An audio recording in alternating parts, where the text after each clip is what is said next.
Bienvenue à toutes et à tous pour cette exploration fascinante, je dois dire, du monde souvent secret des grandes fortunes.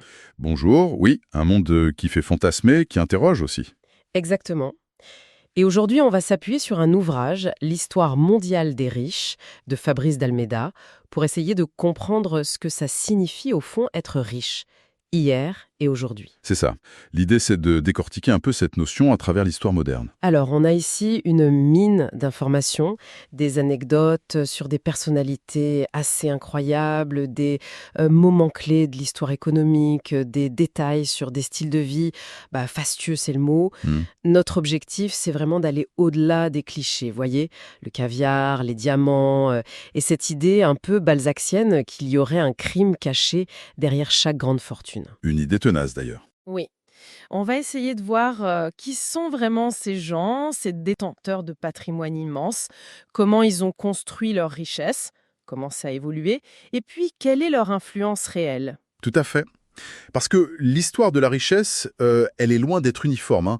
Avant le milieu du 19e siècle, grosso modo, la richesse suprême, c'était celle des souverains, des grands aristocrates. On pense à Louis XIV, bien sûr. Oui, voilà, Louis XIV en France, qui a vraiment posé un certain standard de luxe, d'apparat.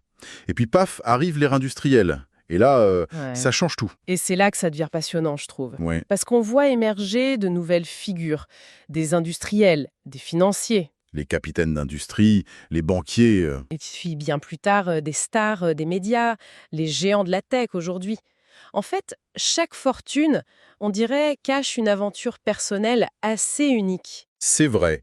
Code commun, par exemple, entre un industriel indien comme Ratan Tata et une personnalité comme Oprah Winfrey aux États-Unis. À part l'argent, bien sûr. C'est exactement ça la question. C'est ce qu'on va explorer ensemble. Accrochez-vous, parce que certains détails sont euh, assez surprenants. On y va. Alors, commençons par ce grand basculement. Avant le 19e siècle, donc, on l'a dit, difficile d'être plus riche qu'un roi. Les sources rappellent le sort de certains comme Jacques Coeur au XVe siècle. Oui, le grand argentier de Charles VII. C'est ça. Banquier richissime, mais qui finit dépouillé par le roi. Ou les fugueurs en Allemagne, au XVIe siècle, toujours sur la corde raide avec les dettes des princes. Le pouvoir politique dominait clairement. Clairement. Et un moment qui illustre bien ce tournant, c'est peut-être le traité de libre-échange franco-britannique de 1860. C'est Napoléon III qui le pousse. Ah oui, un moment clé. Oui, ça symbolise cette poussée vers la modernisation, l'ouverture des marchés, et ça va favoriser l'essor de grandes entreprises industrielles et aussi des banques modernes. Le Crédit Lyonnais, la Société Générale, elles sont fondées juste après, hein. D'accord. Et dans ce nouveau contexte, des figures comme le banquier James de Rothschild, par exemple, membre du très sélect Jockey Club, amassent des fortunes colossales. Et là, la richesse dépend moins de la naissance. Exactement. Moins de la naissance et beaucoup plus de la capacité à naviguer dans ce nouveau monde industriel et financier. Et cette nouvelle richesse, elle ne reste pas discrète, au contraire. Elle s'affiche, elle crée ses propres codes, ses propres lieux. Lord Henry Seymour, par exemple, ce dandy franco-britannique richissime. Cofondateur du Jockey Club à Paris en 1834. Un club très très fermé. Voilà. Et quand sa collection d'armes est vendue aux enchères après sa mort, en 1860, c'est un tel événement que Napoléon III lui-même vient acheter des pièces. C'est dire le prestige. Le Jockey Club, au départ, c'était centré sur les chevaux, mais ça devient vite un symbole de cette nouvelle élite. On y dîne, on parie sur les courses, on investit dans l'art hippique, on fréquente les danseuses de l'opéra qui est juste à côté, mais surtout, on y tisse des réseaux. C'est ça. On voit bien là une stratégie en fait de ces nouvelles élites économiques. Il s'agit plus seulement d'avoir de l'argent, mais d'organiser la richesse. Organiser la richesse. Voilà. C'est-à-dire? On crée des écosystèmes fermés. Clubs privés, cercles d'influence, non seulement pour se distinguer des autres, mais aussi pour contrôler les codes sociaux, définir ce qui est in, le bon goût, et finalement renforcer son propre pouvoir. La sociabilité devient un outil. C'est intéressant comme point de vue. Et comment ça se traduit au quotidien, cette organisation? Dans les marqueurs de style de vie. On a parlé des clubs. Oui, mais il y a aussi l'invention de lieux de villégiature totalement exclusifs. Prenez Saint-Moritz. Ah, l'histoire de l'hôtelier. Oui, Johannes Badrout. En 1864, il fait ce pari un peu fou avec des clients anglais. Il leur dit « Venez passer l'hiver chez moi, je vous rembourse si vous n'aimez pas ». Il voulait leur prouver que l'hiver dans les Alpes, c'était ensoleillé et agréable. Et ça a marché. Incroyablement bien. C'est le début du tourisme hivernal de luxe. Son hôtel, le Kulm, puis le Bad Roots Palace, construit par son fils, deviennent des aimants pour la haute société mondiale. Et là aussi, j'imagine, création de clubs ultra sélects. Évidemment, le Cresta Run, une piste de luge complètement folle, le Bob Club, des lieux fréquentés plus tard par des figures comme Günther Sachs, le playboy de la jet set, qui y amène ses amis artistes genre Andy Warhol. On crée des espaces où on est entre soi finalement. C'est exactement ça. Les grands bals, c'est un peu la même logique. Celui d'Alva Vanderbilt en 1883, dans son petit château à New York. Ah oui, mythique. 1200 invités, costumés. Voilà, une façon d'écraser sa rivale, Lina Astor, et d'affirmer sa fortune, bien sûr, mais aussi sa domination sociale. C'est une démonstration de force. Et tout ça, ça repose sur une armée invisible. Les domestiques, c'est vrai. Le livre note un truc intéressant au XIXe siècle. Leurs conditions matérielles s'améliorent un peu, mais leur statut symbolique, lui, il se dégrade. On les trouve moins fidèles, ils changent souvent de place. Les maîtres s'en plaignent tout le temps dans leurs écrits. Et en France, c'est fou, on leur refuse même le droit d'être éligibles jusque dans les années 1930. C'est tout un monde au service du faste, mais totalement subordonné. Et pour se déplacer entre ces lieux, pour maintenir ce style de vie, les transports deviennent essentiels. Et eux-mêmes des symboles de statut. Le yacht de Sissi. Oui, le Miramar. Avec la fameuse légende de la vache à bord pour le lait frais. Bon, légende ou pas, ça montre le niveau d'exigence. Et elle se fait construire l'Achillion à Corfou, une villa incroyable. Avec des statues achetées au prince Borges, rien que ça. Puis il y a les trains royaux comme celui de la reine Victoria, puis celui d'Édouard VII. 9 voitures, salons, fumoirs. Et l'Orient Express, bien sûr. Le summum du luxe sur rail, accessible seulement aux plus riches. Après ça, c'est la voiture. La Rolls-Royce Silver Ghost. La voiture des rois, des Maharajas, même de Laurence d'Arabie. Un symbole de classicisme, de fiabilité. Et de richesse, évidemment. Et l'étape suivante, après la Seconde Guerre mondiale, c'est le jet privé. C'est là que le terme jet set prend vraiment son sens moderne. Exactement. Ce ne sont plus ceux qui prennent l'avion, mais ceux qui possèdent leur avion ou en louant. On passe de 400 jets privés en 1966 à 4600 en 2019, nous dit le livre. C'est énorme. C'est le marqueur ultime de la richesse mondialisée, de la mobilité sans contrainte. Elvis avait le sien, le Lisa Marie. Un Convair 80-80, un ancien avion de ligne, réaménagé avec chambre, salle de conférence. Dingue. Et Porfirio Rubirosa, le playboy ultime, marié à des héritières richissimes. Doris Duke, Barbara Hutton. Il utilisait carrément un ancien bombardier B-25 à réaménager comme taxi personnel. La démesure. Et enfin les résidences. Ça évolue aussi. On passe des châteaux d'apparat, souvent froids, à une recherche de confort absolu, d'intimité. Certains vivent même à l'année dans des palaces. Coco Chanel en Ritz. Ou Mrs. Stannard au Carlton, cité dans le livre. Et puis il y a ceux qui construisent des demeures, qui défient l'imagination. La tour Antilia de Mukesh Ambani à Bombay, ça c'est... C'est presque un mythe moderne. 27 étages, parking pour 200 voitures, jardin suspendu, clinique privée, plusieurs piscines, salles de bal, temple et 500 employés entretenus. 500 employés, c'est une petite ville. Ou ce fameux château Louis XIV près de Paris, acheté par Mohamed Ben Salman. Une construction neuve, mais dans un style classique, à un prix astronomique. Ce qui est intéressant, c'est que ces lieux sont conçus pour le confort total, l'autosuffisance presque. Contrairement aux châteaux d'autrefois qui étaient plus tournés vers la représentation extérieure. Là, c'est un monde en soi. Mais bon, la richesse, c'est pas que le style de vie et les paillettes. C'est aussi, et peut-être surtout, une question de pouvoir, d'influence, et souvent de controverse, de zone d'ombre. Absolument. On doit parler de Rockefeller, figure emblématique si l'on est. Son ascension avec la Standard Oil, sa fortune, on parle de 400 milliards de dollars actuels, c'est ça? Le double de Bezos? Oui, quelque chose comme ça. Une fortune colossale, mais bâtie sur des pratiques monopolistiques tellement agressives qu'elles ont provoqué une réaction. L'enquête d'Ida Tarbell. Une journaliste pugnace qui a vraiment ébranlé l'opinion. Et ça a mené au fameux démantèlement de la Standard Oil par la Cour suprême en 1911. C'est un exemple très tôt, finalement, de cette tension entre l'accumulation privée et, disons, l'intérêt public, ou en tout cas, la régulation par l'État. Tout à fait. Et cette tension, elle est exacerbée en temps de guerre. La Première Guerre mondiale, par exemple. Elle ruine les petits rentiers, ça c'est sûr. Mais elle enrichit considérablement certains. Les fournisseurs d'armes comme Basil Zararov. Le marchand de canons, personnage mystérieux et richissime. Et c'est aussi pendant cette guerre qu'on voit l'engagement patriotique de grandes familles industrielles, les Krupp en Allemagne, Ah oui, lié à l'armement depuis longtemps. et poussé par le Kaiser Guillaume II lui-même lors du mariage de Bertha Krupp à s'engager à fond dans l'effort de guerre. Mais c'est aussi pendant ce conflit que l'impôt sur le revenu se généralise dans beaucoup de pays. Comme une sorte de contrepartie au sacrifice collectif demandé à tous. On peut le voir comme ça, et les liens entre le monde des affaires et le pouvoir politique, ça c'est une constante, quel que soit le régime d'ailleurs. Le livre évoque le soutien de certains grands industriels allemands au régime nazi. Thyssen, Siemens, même si certains, comme Thyssen, finiront par prendre leur distance. Oui, ou l'utilisation de la technologie IBM par exemple, pour la gestion des fichiers par les nazis, avec l'implication supposée de son patron Thomas Watson. Ce sont des points soulevés par l'auteur, basés sur des travaux historiques. Après-guerre, on a aussi des figures comme Armand Dammer, cet homme d'affaires américain qui joue les intermédiaires avec l'Union soviétique, ou Jean-Baptiste Doumen en France, le milliardaire rouge. Des personnages ambigus qui naviguent entre les blocs. Et puis, plus récemment, il y a eu un tournant avec l'arrivée au pouvoir de milliardaires Eumann. Silvio Berlusconi en Italie en 1994, mania des médias qui devient Premier ministre. Ça semblait ouvrir une nouvelle ère. Oui, une ère où les frontières entre affaires, politique et communication deviennent très floues.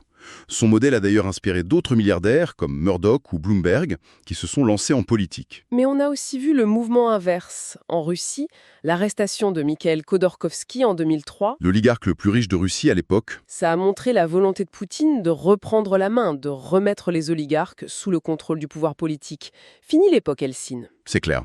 Et en France aussi, cette proximité entre politique et grande fortune, c'est un sujet récurrent, souvent débattu. Oui, les sources mentionnent les relations étroites pointées du doigt entre différents présidents et certaines figures du monde des affaires.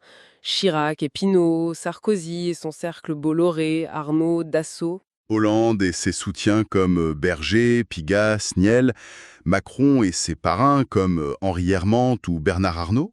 Le financement des campagnes reste un point sensible. Les Macron Leaks en 2017 ont un peu mis ça en lumière. Oui, ces documents piratés qui détaillaient les levées de fonds et qui ont soulevé des questions sur l'influence potentielle des grands donateurs. Encore une fois, il s'agit de rapporter ce que les sources documentent sur ces liens sans porter de jugement de valeur ici. Bien sûr.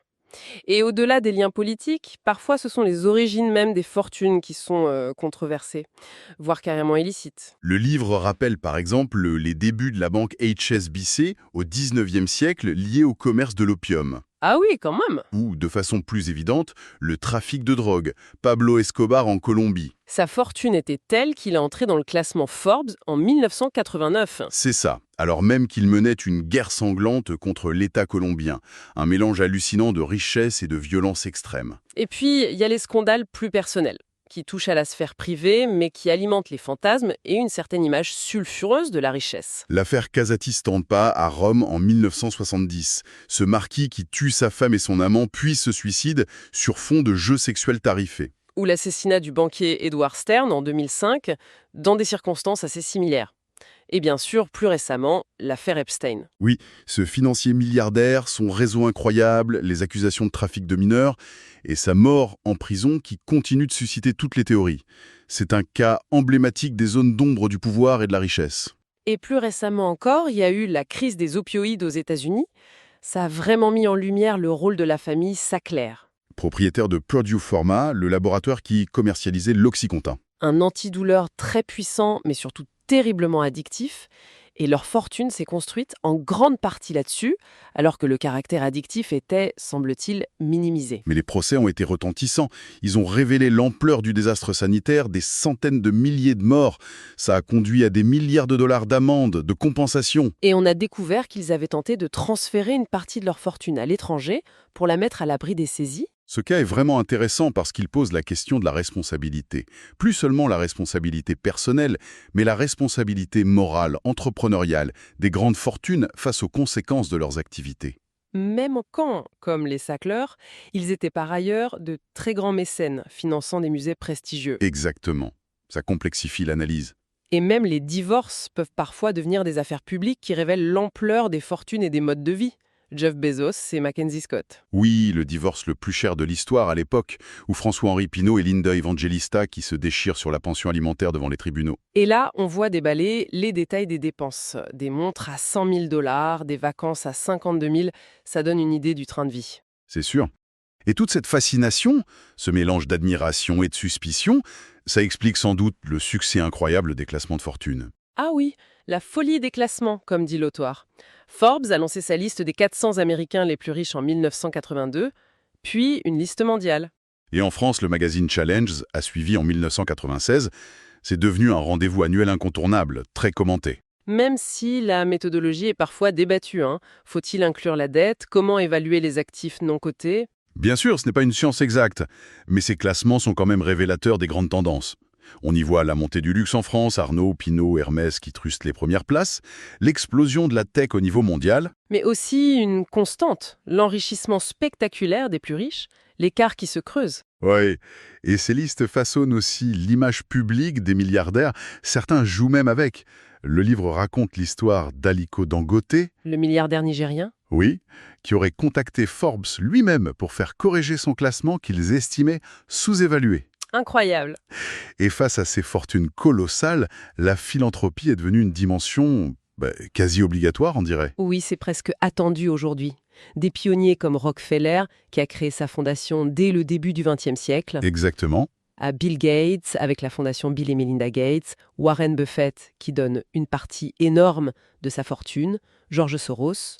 Et en France aussi, on a des figures comme Marc Ladré de la Charrière, avec ses fondations pour l'égalité des chances, ou les grandes fondations grecques, Niarchos, Onassis, George Soros et ses Open Society Foundations, très actifs politiquement. Mais la philanthropie, c'est pas si simple, n'est-ce pas? Ce n'est pas juste un geste de générosité. Non, c'est complexe. Ça peut être un outil d'influence, clairement, une façon de redorer une image. On pense au Sacler qui donnait beaucoup au musée tout en vendant l'Oxycontin. La fameuse blanchisseuse philanthropique. Voilà. Mais ça peut aussi traduire une volonté sincère de laisser une trace, d'agir sur les problèmes globaux, la santé mondiale pour la Fondation Gates par exemple, ou la promotion de la démocratie et des droits humains pour Soros. Les causes choisies, la manière de donner, tout ça en dit long sur la vision du monde de ces milliardaires. Absolument. Comprendre les motivations et surtout l'impact réel de cette philanthropie milliardaire, c'est devenu un enjeu majeur aujourd'hui. Est-ce que ça remplace l'action publique? Est-ce que ça l'oriente? Bonne question. Et pour finir, un petit regard vers aujourd'hui et peut-être demain. On voit émerger de nouvelles formes de richesse très liées à la célébrité numérique. Kylie Jenner.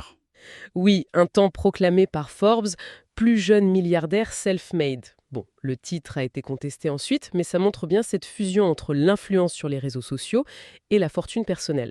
C'est une nouvelle économie de la célébrité. Et puis, on sent aussi poindre de nouvelles tensions, peut-être une forme de lutte des classes modernes. Comment ça?